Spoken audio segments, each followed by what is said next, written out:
5-8 you should be familiar with already. Pilot, gunner, here's what you're carrying. Parachutes, just in case. Grenades, just in case. And sticky bombs, just in case. And we're giving you night vision goggles too. Okay? Alright. You know as well as I do, this operation is the product of hundreds of man-hours and millions of dollars.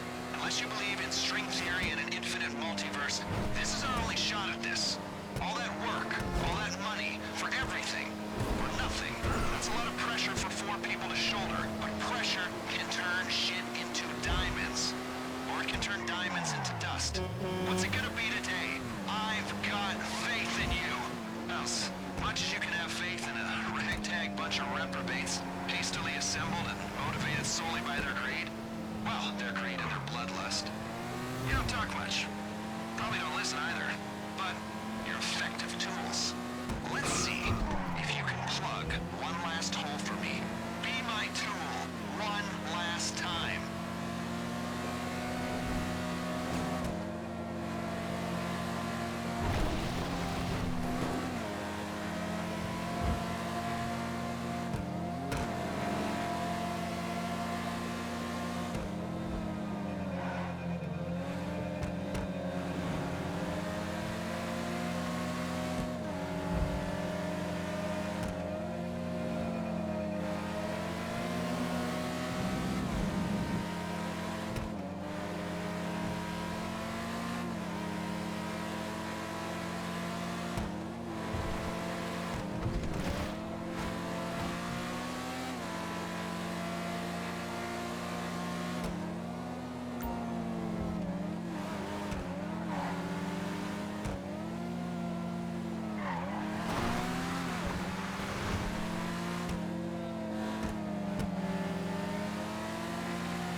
She's all yours.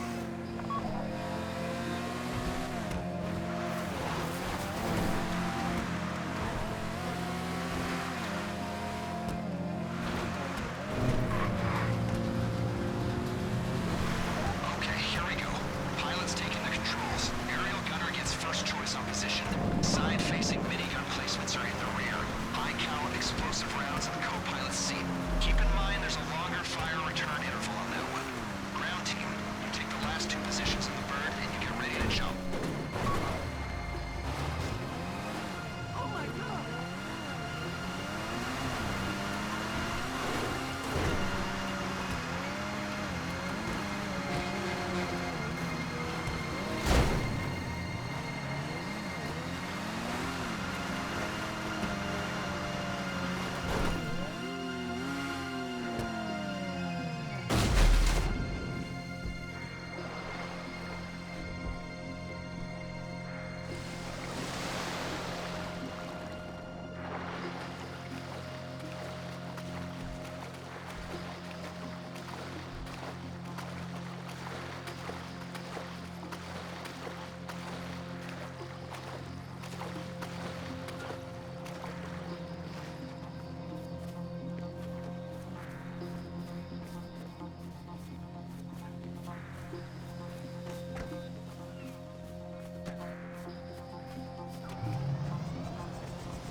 ground team.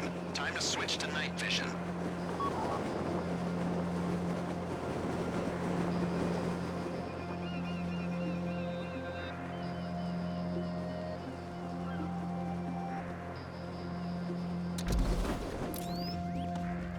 Okay, ground team, let's go. Blow the doors and get into the lab.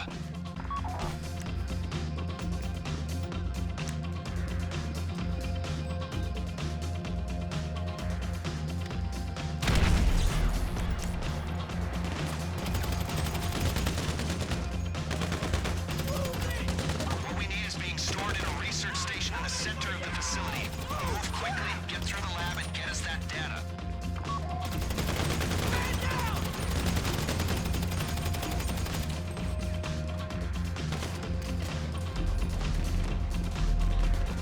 Looks like some systems are running on an emergency generator. As long as the main switch is off, that won't cause us problems.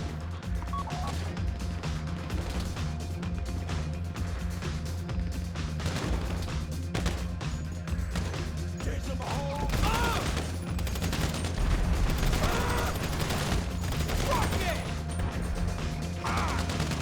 Keep moving and be ready for resistance. You're no good to us dead. Not quite yet.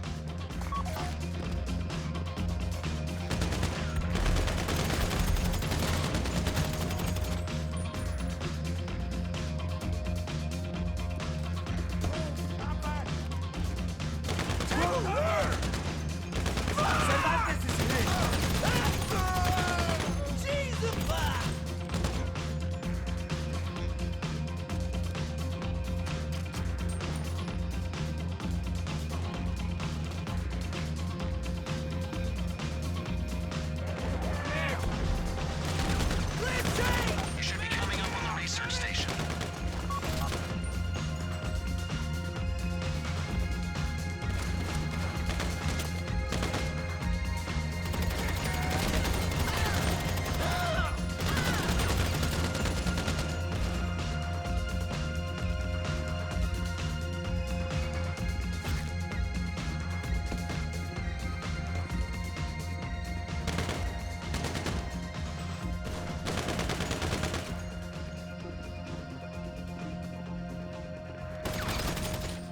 The network infrastructure at that place is state-of-the-art. It won't take you long to pull the data. All right, bro, on three. 1, 2, 3.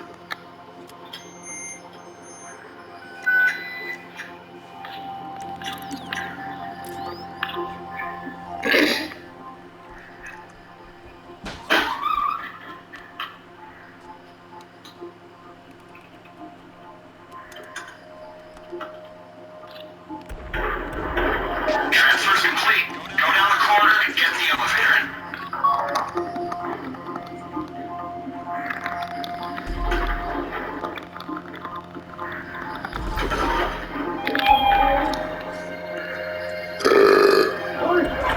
Keep going.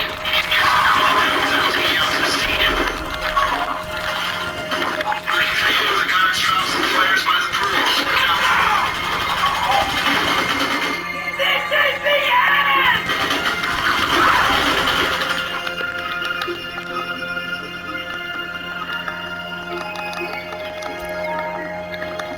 Alright, get the breathing apparatus on and get in the drink.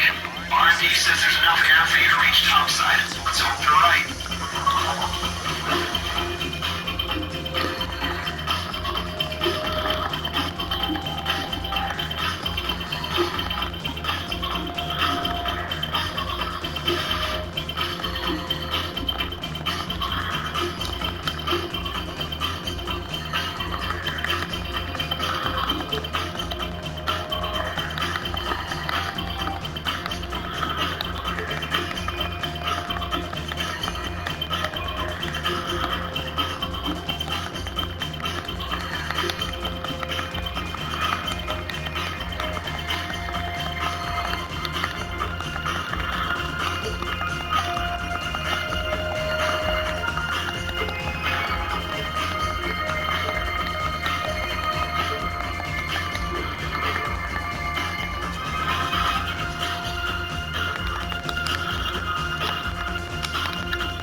No!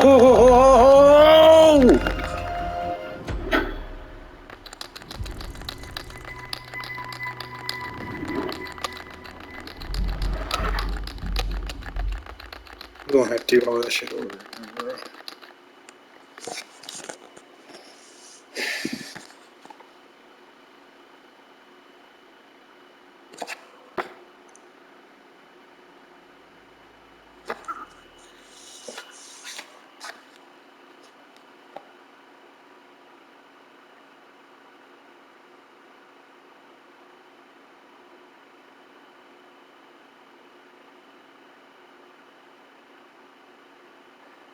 At least I'm not the one who fucked up this time.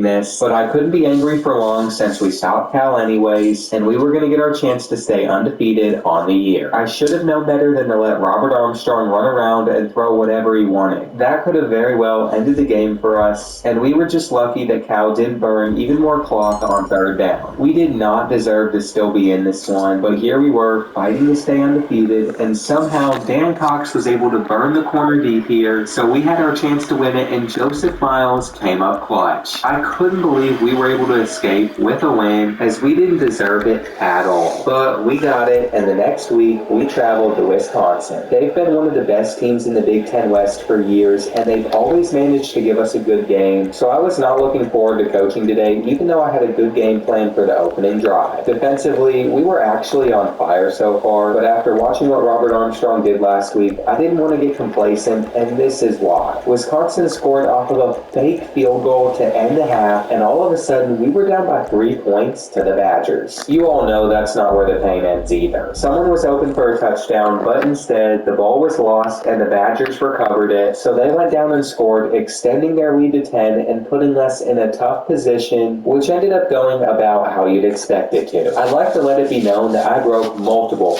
clipboards during today's game, and I was just about to give this one up, but Caleb Thomas convinced me to let him return a kick, and he got us some momentum. All of a sudden, Robert Armstrong wanted to turn into prime Patrick Mahomes with wacky throws like this, and the biggest surprise of the drive was Tom Reed actually dropping a touchdown. It wouldn't matter since Sean Johnson immediately made up for it, and to end the third quarter, we got it to within just one possession. Unfortunately for us though, Wisconsin went 5 wide on fourth down and destroyed my defensive coverage, but this team at heart, and even though the circumstances weren't great, they continued to fight to stay in it with explosive plays like this one, and it was still close. We even got the 2-point conversion, so all we needed was a defensive stop, but that didn't go exactly as planned. Luckily for us, we still had 3 timeouts, but we had to make a tackle, and eventually we finally brought him down, and of course, instead of running on first down, Wisconsin faked us out with a pass, so again, it wasn't looking good for us, but I knew that it wasn't completely over yet, and I'm just going to let this play speak for itself. Wisconsin should have easily ended the game here, but they didn't, and instead, we got right back in it like we needed to, and we even got at the third down where we had to get a stop, but we couldn't quite do it in the end, so our comeback hopes fell just short. 4 of the top 5 teams in the country were in our division. Like, what on earth is this? I didn't get how that was possible, but I knew if we won out, we would definitely sneak into the college football playoffs, and now that we had lost the pressure of remaining undefeated, it was cool to see my guys play with freedom, making huge catches, and giving the Minnesota defense all sorts of problems. Once we got up by 14 points, we had a lead to protect, but senior Dustin Noel kept getting burnt by Torian James, so we gave up a wide open touchdown to the Gophers on the very next play. I was very glad that we responded right back, but after a massive kick return, Minnesota quarterback Brandon Higgins made sure they stayed in it, so we went into the half only up 7, and after some bad defense, I couldn't believe it, but we were in a tie game. It was like we played down to whoever our opponent was. I knew that my team was better than this, and I just wanted to take care of business, but wide receiver Torian James just kept keeping the Gophers in it no matter which corner I decided to put on it. He got them in the position to score here, and after taking a look at the clock, I knew what we needed to do. We just had to run the entire thing out, and like I expected, Robert Armstrong and Joseph Miles were too much to handle, so we got another 1-possession win, but we had to play at number 1 Nebraska next, and I was surprised that we were the favorites. Nebraska had the best offensive in the country though, so we had to score a lot, and I wanted to pound the rock today. Robert Armstrong was starting to run the option well, and he pitched this ball perfectly at the last second to Dan Cox for a 37-yard touchdown. On top of that, we got a huge defensive stop on the Cornhuskers' first possession, so we had a real chance to move down the field and get off to an amazing start that would be much needed, but I think my offensive line forgot how to block for a bit. On back-to-back plays, they let Robert Armstrong get railed, so we wouldn't score there. However, Dan Cox was having an incredible performance so far, and he could have had another touchdown here, but he got completely overthrown. Instead, we settled for 3 with Brent Tyson, and I let my defense take care of business, which they kept doing. They're the reason we ended the second quarter up by 17, and we really needed that dominance to continue, because with the win today, we could still have a chance at making the Big Ten Championship, but of course, it had to be close. The Cornhuskers tried their hardest to stay in it, and they might have had a chance if third-string running back Kyle Parrish didn't break off this huge play. We were simply the better team today, and I coached us past the #1 team in the country, which moved us back up to that spot and caused a 4-way tie in the division. The postseason was still 3 games away, and we had a tough end of the season because we still had to take on 2 ranked teams and USC. Illinois also got off to a 14-3 start, so it was crucial that we finished the first half with a solid possession. Robert Armstrong only had 3 completions and 28 passing yards going into this drive, but he and Dan Cox continued to show off their special connection, and then Jimmy Babcock secured the end zone grab, making it a lot closer than it should have been. We even opened up the third quarter in the best way possible, with quarterback Jimmy Fine finally showing off the speed that he had, but it was immediately pulled back for clicking,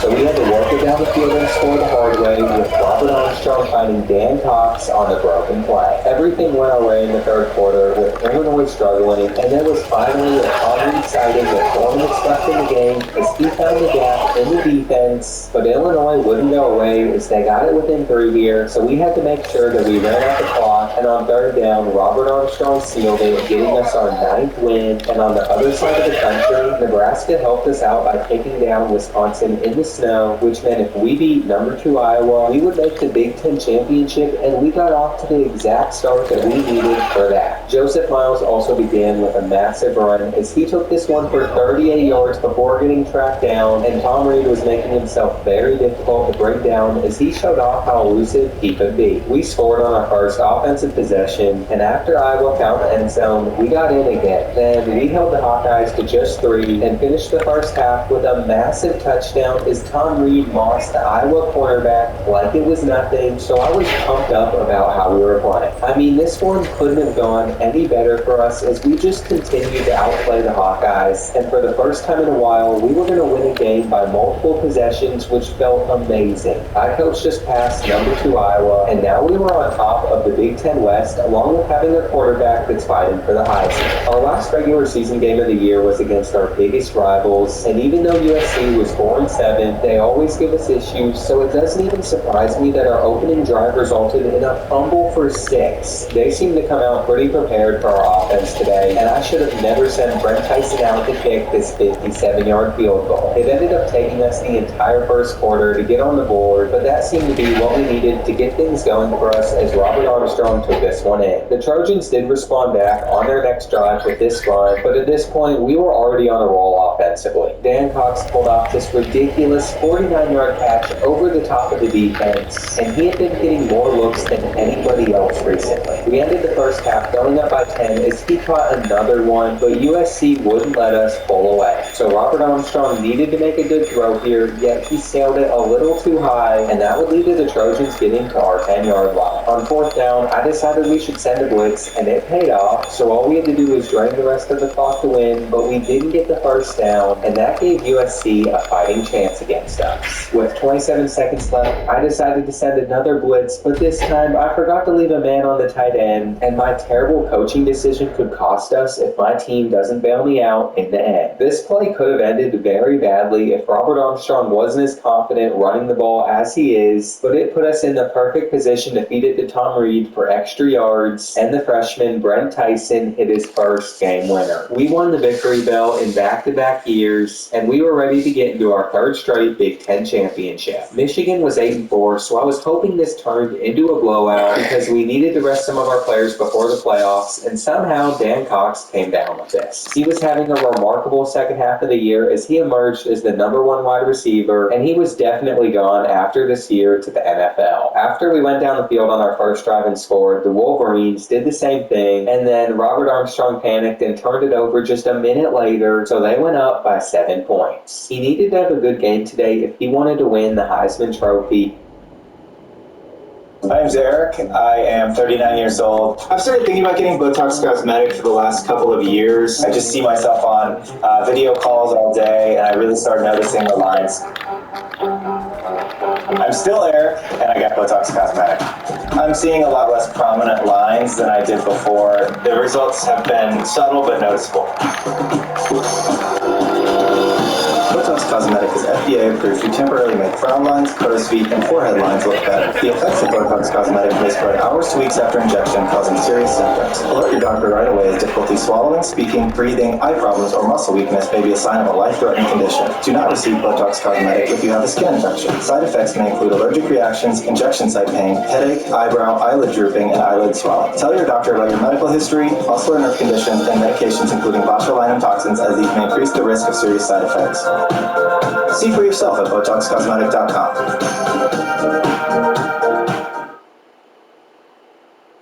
But he was missing some throws that he would normally make with ease, so I was glad to see him find Sean Johnson in the end zone with this laser. Michigan would continue to take small leads, but they never lasted for very long. Rick Young must have been invisible to the other team because he was wide open for a 62-yard score, and even though once again the Wolverines went up by 3, we were so quick to respond back as Sean Johnson took it in on a 47-yard play. I wish we could have played a little better defensively, like holding on to interceptions, but I was also happy to hold them to just 3 because after I was aggressive on 4th down and we didn't get it, my team gave up a touchdown while stopping the 2-point conversion, and we just needed to put this one away as it shouldn't be this close. I think Tom Reed dusting the cornerback here for 78 yards like it was nothing proves that case, and we went up here, but Robert Armstrong really should have thrown the 2-point conversion instead because now all Michigan needed was a field goal to win, and I thought their quarterback was going to get a first down here, but he was ruled just short, and you know exactly what we did from there as we burned through the clock, and I won my 3rd straight Big Ten championship for UCLA. Robert Armstrong's 47 total touchdowns won him the Heisman, and he had a pretty solid receiving corps surrounding him, so I was hoping they could carry us through the college football playoffs. Our first game was against Wisconsin, and I wasn't thrilled that we were playing the one team that we lost to this season, but Jimmy Fine opened up the semifinal matchup with a 99-yard return, and Wisconsin looked a little bit shook up after that. We even had Greg Ridgway back from injury for the first time in months, and it seemed like everything was finally coming together. The defense was holding really strong against the Badgers,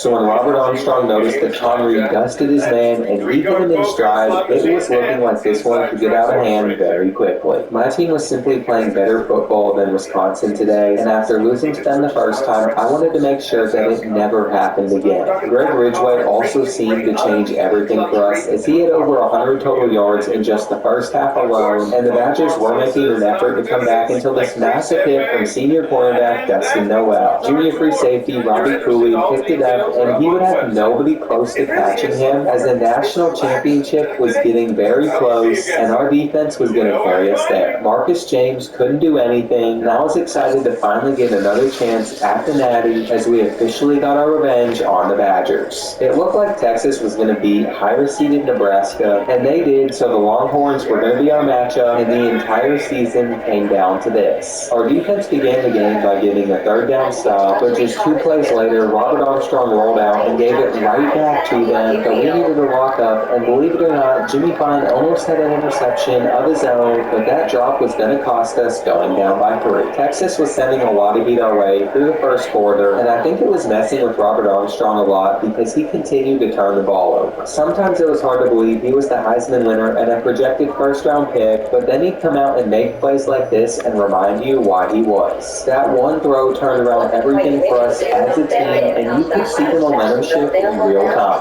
On 4th and 1, not only did Robert Armstrong secure the first down, but he'd get all the way down to the Longhorn 1-yard line, and Greg Ridgway would take it in. Once again, we forced another 3-and-out on Texas, and Robert Armstrong would end the first half by showing off his speed and outrunning everyone, chasing him down for 6. I couldn't believe it, but winning the national championship just kept getting closer and closer for us, and Texas didn't seem to show any sense of urgency on offense. So I just let the rushing game take over for the final minutes, and even though we didn't even need it at this point, quarterback Robert Armstrong drove away once again, and we'd go on to win from there. I finally brought home a national championship to UCLA, and next year could be a challenge with everybody leaving for the draft. My contract at UCLA is running out. Despite winning a national championship for them last year, I only have 1 year remaining on my deal, and who knows what the future holds. But first, I have to coach a brand new Bruins team because we lost almost every starter to the NFL draft. With Robert Armstrong, Greg Ridgway, and our best 3 receivers all going in the first round, the offense was full of new faces, and junior quarterback Jamie Sears was getting his first ever career start at the Swamp. If I was going to win a championship with this team before I made my decision on where I'd be next year, he would have to step up, and even though he wore gloves on his throwing hand and was playing a top 10 team, he threw a touchdown on our first drive. I wish our defense was as good as last year's, but obviously it wasn't, and with 2 minutes left in the second quarter, Jamie Sears turned it over in the red zone, so we were lucky to go into the half only down 4. I knew it was going to be hard to coach so many new faces, but nothing was going our way today. Freshman running back Justice Johnson was forced into a big role for this team, and he wasn't ready for it, which wasn't good since the Gators kept scoring on us. I was definitely missing having Robert Armstrong at the helm as we went into the 4th, down by 11, but this big third down stop by my defense gave me hope. Florida would have to settle for 3, and we still had a decent chance as Jamie Sears threaded the needle to Jimmy Babcock. On the next play, though, somehow this ball ended up in our offensive lineman's hands, and we just continued to lose yardage as the line wasn't able to block for very long. That sack put Jamie Sears out for 3 weeks, and we were going to be stuck with backup quarterback Nicholas Cabral, who was only a freshman. Obviously, we didn't win at the Swamp, and if I wanted to turn the season around before it was too late, we had to beat Rutgers. We did not get off to a good start, though. Nicholas Cabral threw an interception on the 3rd play of the game, and somehow the Rutgers quarterback slipped out here and took it all the way to the house for a pick-6 score, and I was fuming. My coaching career was in the hands of a freshman quarterback, and he was scaring me, but he was managing to slowly get in a groove as he found Wendell Johnson for 28 yards. Justice Johnson took it into the end zone, and all of a sudden, this was a championship contending team. Well, not really. We were still far away from that, but I was starting to feel like I could coach this team into the playoffs this year, and if I could do that, I'd have any job that I wanted. It seemed like Nicholas Cabral actually had a cannon on him, and I wanted to write him off early because he also wore gloves, but he was proving me wrong against Rutgers. Yeah, his play style was very risky and full of random moments, but because of that, it also made him hard to predict and stop as Rutgers didn't have an answer. I would have never thought the freshman could be the one that could lead us to a championship, but he got us the win in his debut, and his 4 touchdowns were very impressive. We were already back up to number 6 in the country, and fortunately, the next few weeks were easier games because after that, they were rough. The rain could end up giving us problems today, so we might have to run a lot, and Nicholas Cabral was already on top of that. However, backup halfback Brian O'Neill was in for us, and that's because Justice Johnson strained his quadricep in practice. That could make running very difficult, but luckily Jimmy Babcock was able to hold onto the ball no matter the circumstances, and he got wide open to score the opening touchdown on the Hoosiers. They responded back with 2 minutes left in the half, but that gave us plenty of time to go down the field on Indiana and get points of our own. Honestly, 15 seconds would have done the trick since Nicholas Cabral was able to find Kevin Martin for an explosive play that would get us all the way to the 2-yard line, but I wasn't expecting that at all. Sophomore Brett Tyson even ended the second quarter with a 58-yard field goal, so everyone's spirits were super high, but we started the second half in the worst of ways, taking a safety, and within an instant, this game was close again as Indiana even got the 2-point conversion to tie it up. There was a chance Jamie Sears could be back from injury to play next week, and I didn't know what I was going to do. If Nicholas Cabral could pull out a win here, I would be lost because, I mean, how could I not start the guy that had turned around our season when we needed it the most? I I don't know what I'll end up doing, but we need a stop, and we are so close to getting it now. On 4th and 2, they went with the run, and we locked it up, so we're going back home with a win, and somehow Nebraska lost to Maryland, so that will make the division race very interesting. Jamie Sears is back and healthy now as well, but I just can't get myself to start him today, because Nicholas Cabral has just had way too many wild plays. I want to see him at his max potential, and he would have had a great start against the Gophers, but junior Michael Brewer made a very costly mistake, and then the worst possible thing happened here as Nicholas Cabral couldn't get up. He was carted off of the field, and now Jamie Sears would come in and play for us. We scored almost immediately, but so did the Gophers in response, and then Brian O'Neill had his big moment. I don't know why the backups have come in and looked so good this season, but he went for 50 yards before getting stopped, and that would lead to a Jimmy Babcock touchdown. Minnesota was 0-2, but they were giving us the game of their lives as they continued to get themselves in scoring range. So we went into the half down by 13, where we found out that Nicholas was only out with a concussion. That really lifted team spirits as we scored to start the third quarter, but with less than 4 minutes left, we found ourselves down by 15, and the comeback was on. We didn't get the 2-point conversion, but for some reason, Minnesota went for it on 4th down instead of kicking, so we weren't quite out of it yet. Wendell Johnson created some separation as he took this reception 31 yards, and Justin Galloway would hold on to the next pass despite being decapitated. Solving the world's most important issues requires the world's most innovative minds. Hear from the goalkeepers who are driving progress toward all of our global goals. Time was not on our side, so luckily Jamie Sears got out of bounds on the scramble, but he couldn't get the ball out a few plays later, and then, panicking, he hurried it up instead of letting the field goal unit come out, resulting in our comeback hopes falling short. We were now 2-2 this season, and I was honestly starting to panic. UCLA still hadn't offered me a new contract, and maybe I shouldn't have declined their initial offer this offseason, because who knows what jobs will be open if this year continues to go bad. The playoffs seem like a pipe dream at this point, but they really aren't. Nicholas Cabral is back from injury this week against Northwestern, and if we somehow win out, I think we can sneak in. I mean, Wisconsin made it at 9-3 last year, so I'm not losing hope yet, especially because Jimmy Babcock was starting to really break out. He kept getting wide open, and he would catch the ball with 4 guys all over him. He ended the first half bringing in his second score of the day, and on the other side of the ball, we were playing really well as Northwestern had yet to get a touchdown on us.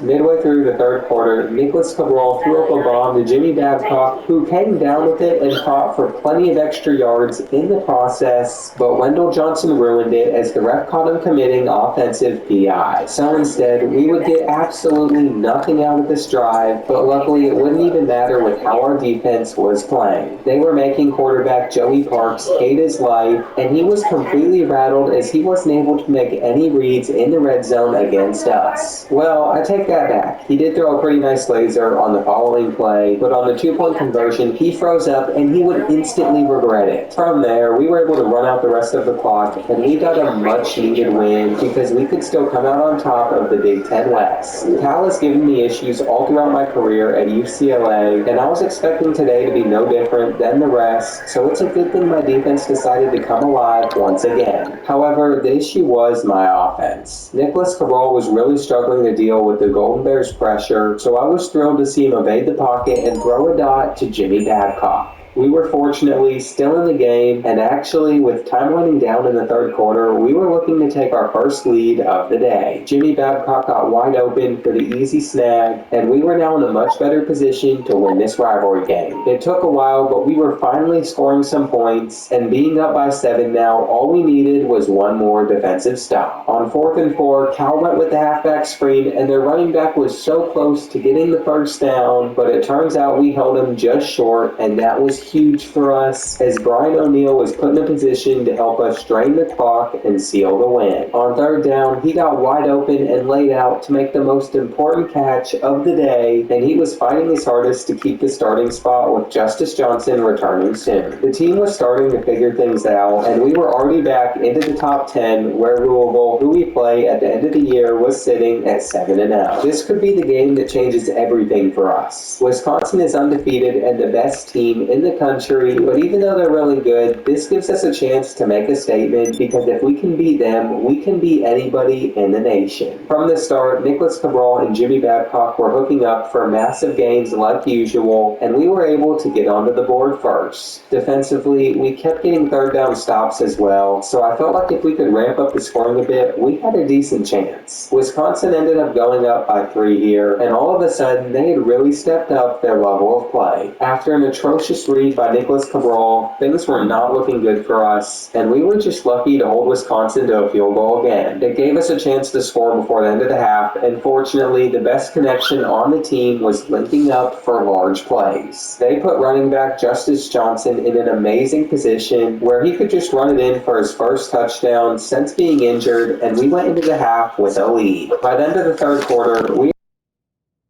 as Wisconsin was still down by despite their best effort, plays were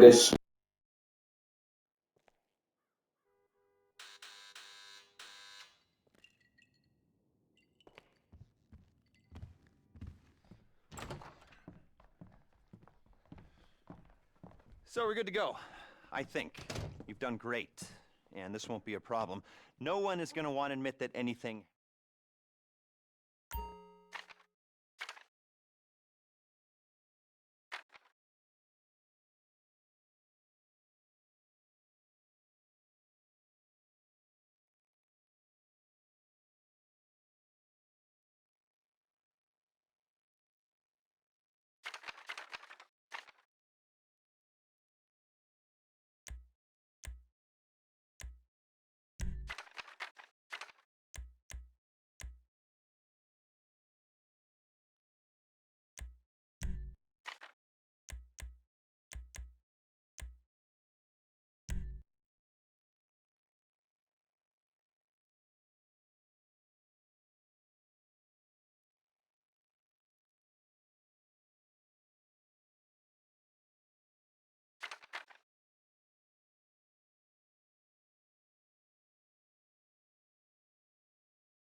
is waiting where you left it, just north of the Alamo Sea. You're all flying in together, so you've all got to get over there. I want this operation over and forgotten about as quickly as possible, so the amount you are paid will depend on how fast it's done. I hope money's a good motivator for you.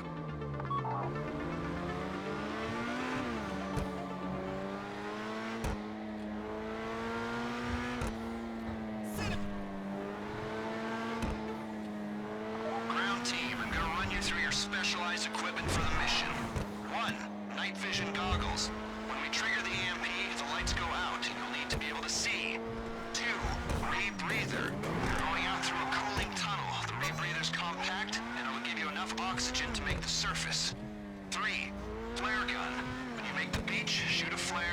Chopper crew fix your coordinates. 4. Parachute for the drop. 5. Special carbine with suppressor. 6. Pump shotgun with suppressor. 7. Grenades. 8. Sticky bombs. 5 through 8 you should be familiar with already. Pilot, gunner, here's what you're carrying. Parachutes, just in case. Grenades, just in case. And sticky bombs, just in case. And we're giving you night vision goggles too. Okay? Alright. You know as well as I do, this operation is the product of hundreds of man-hours and millions of dollars. Unless you believe in string theory and an infinite multiverse, this is our only shot at this. All that work, all that money, for everything, or nothing.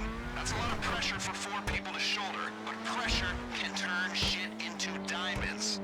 Or it can turn diamonds into dust. What's it gonna be today? I've got faith in you. As much as you can have faith in a ragtag bunch of reprobates, hastily assembled and motivated solely by their greed. Well, their greed and their bloodlust. You don't talk much. Probably don't listen either. But you're effective tools. Let's see if you can plug one last hole for me. Be my tool one last time.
Side-facing minigun placements are in the rear. High-cal explosive rounds in the co-pilot's seat. Keep in mind there's a longer fire return interval on that one. Ground team, you take the last 2 positions in the bird and you get ready to jump.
He coming, be patient, bro. Be patient. Patience. Here, he's walking all the way here, though. Which is kind of funny. Good content.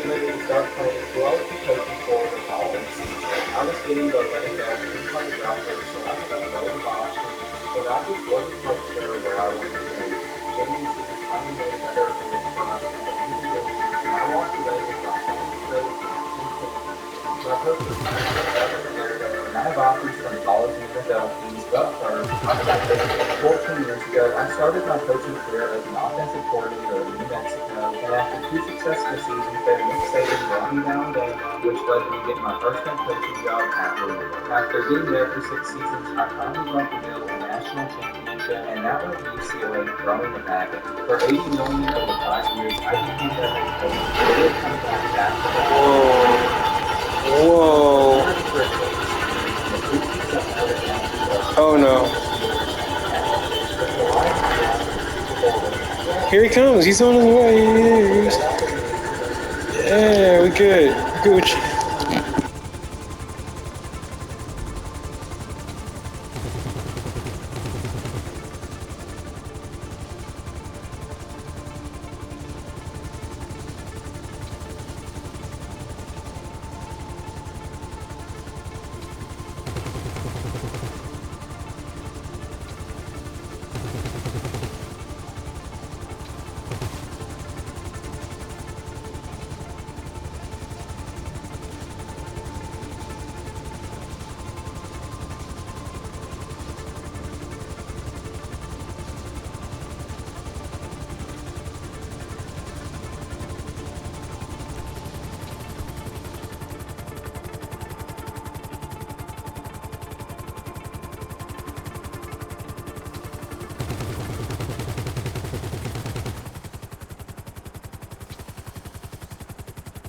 Okay, now, fly out to the lab, gaining altitude. You'll need to be high for the ground team to hit their drop zone, and for your bird's electrics to be clear of the EMP.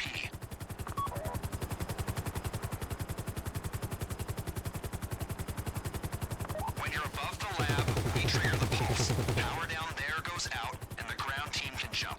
Chopper team will hold position above the lab, trying to stop the ground team getting swamped inside.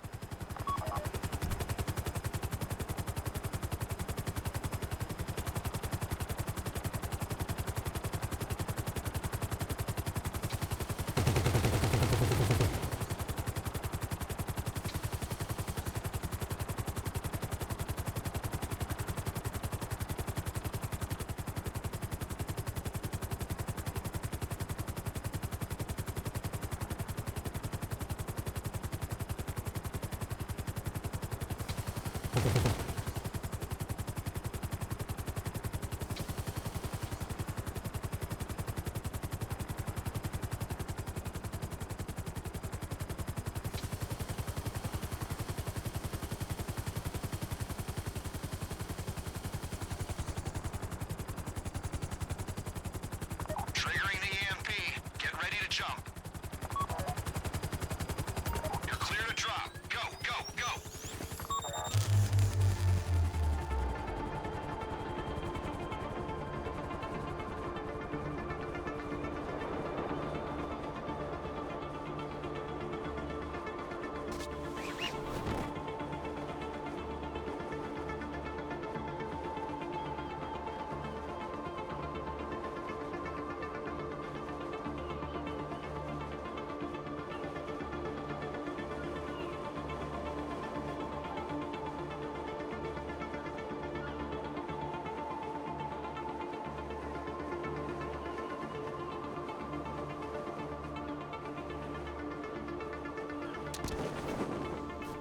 Ground team, time to switch to night vision.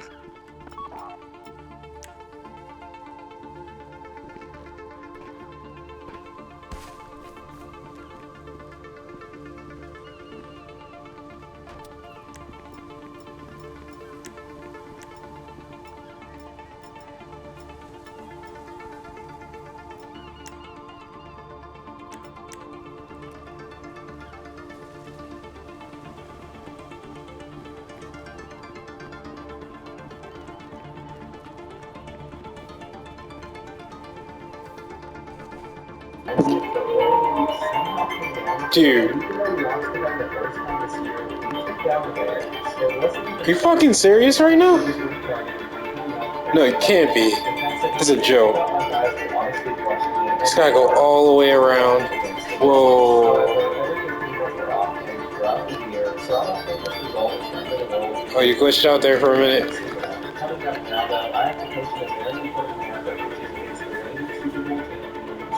Wait, what the fuck?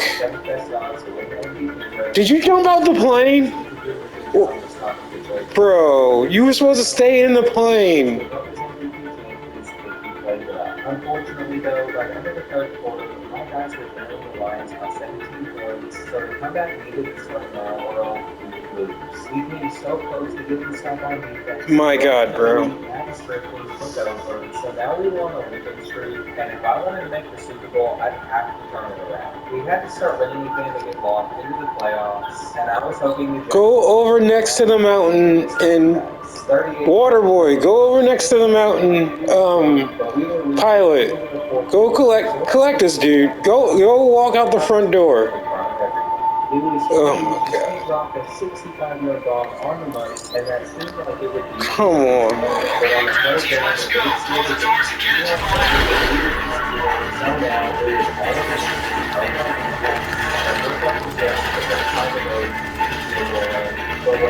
Media is being stored in a research station in the center of the facility. Move quickly, get through the hall, and get us that data.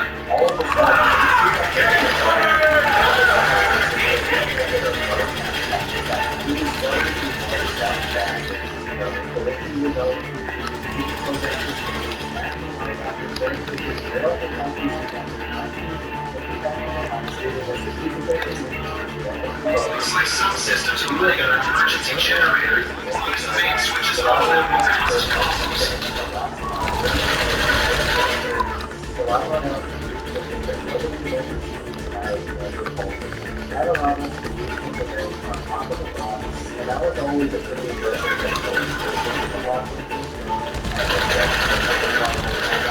keep moving and be ready for resistance. You're no good to it's dead. Not quite yet.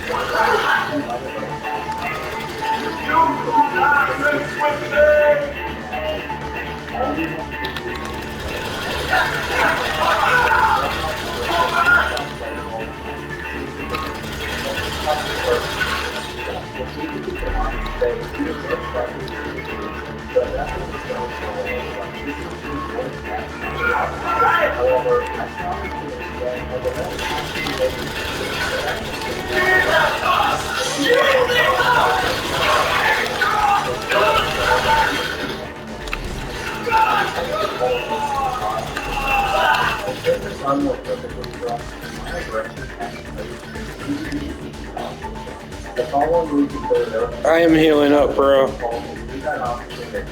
We only got one shot at this.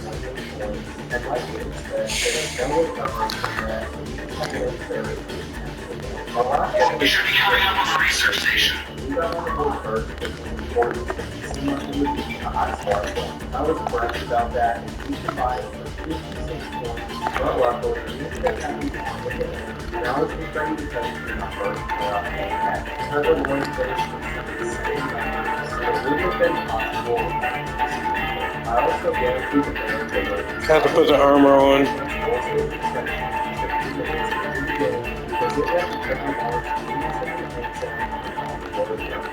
He was at second defender's defense, because he found many big mistakes on the next drive. The next drive by the end of the first half, it was a tie, so I hope he was a He started the third quarter with a 60-yard touchdown. That place is state-of-the-art. It won't take you long to get data. We were heading into the fourth.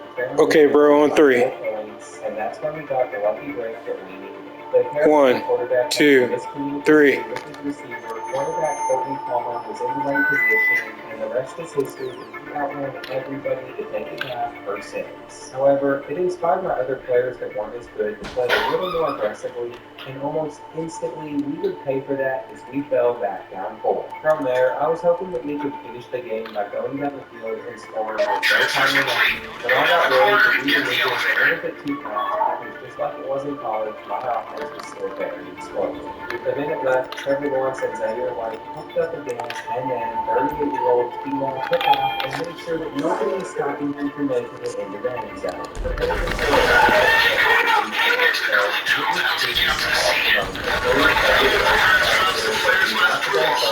and for some reason, I thought it would be an easy victory there, but all of a sudden, we were stuck on 4th down, and even though Trevor He jumped out the plane again, didn't he? immediately, he escaped, and I thought he was going to save us, but he just couldn't make the throw. My first year coaching in the NFL ended up finishing with a wild card loss at home where we should have won, and I was devastated. Going into my 6th year coaching, I knew that this would be it for me, and I wanted to end on a Super Bowl win. 39-year-old T-Law was coming off of an MVP year, and I made a ton of moves as I brought in running back Greg Ridgway, who I coached at UCLA, and cornerback Dustin Noel, who also played for me in college.